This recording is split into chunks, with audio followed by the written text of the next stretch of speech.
Dans le Coran, l'enfer, appelé Jahannam, n'est pas un lieu uniforme.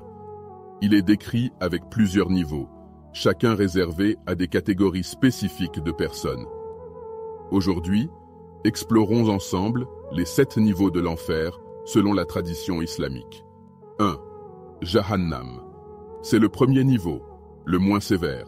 Il est destiné aux musulmans pécheurs qui ont commis de graves fautes mais qui croyaient en Allah. Après un certain temps de purification, ils pourraient être admis au paradis. Jahannam, le seuil. Un avertissement pour les croyants qui se sont égarés, mais pas oubliés par la miséricorde divine. 2. Lada. Un feu ardent, mentionné dans la sourate Al-Ma'arij. Il est réservé à ceux qui tournent le dos à la vérité et accumulent les richesses sans jamais les partager. Lada brûle l'égoïsme et l'arrogance. C'est le feu de ceux qui oublient les autres et Dieu. 3. Al-Hutama. C'est le broyant, une fournaise qui écrase l'âme et le corps. Elle est destinée aux calomniateurs, à ceux qui détruisent la réputation des autres et se livrent à l'hypocrisie. Hutama, c'est la conséquence des paroles tranchantes, des langues qui blessent plus que des armes. 4. Sa'ir. Un feu flamboyant pour les négateurs de la vérité, ceux qui rejettent les signes d'Allah malgré leur clarté. Sa'ir, le brasier de l'entêtement, le refus obstiné de voir ce qui est pourtant évident. 5. Sakar. Un feu dévastateur mentionné dans la sourate Al-Mudathir.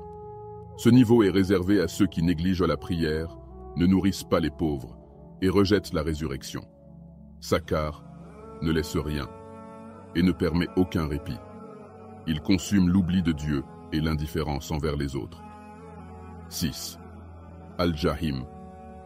Un feu intense destiné aux idolâtres, ceux qui ont associé d'autres divinités à Allah. Al-Jahim, le feu de la déviation totale, là où l'âme s'est égarée loin de l'unicité divine. 7. Al-Hawiya. Le niveau le plus bas, le plus terrifiant. Réservé aux hypocrites et aux mécréants extrêmes. Un abîme sans fond. Al-Hawiya. Une chute éternelle pour ceux qui ont porté le masque de la foi, tout en nourrissant l'opposition au fond du cœur.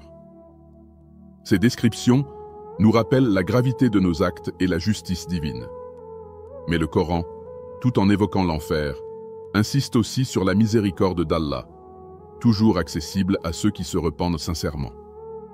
Abonne-toi pour d'autres vidéos sur la foi, la spiritualité et les mystères du Coran.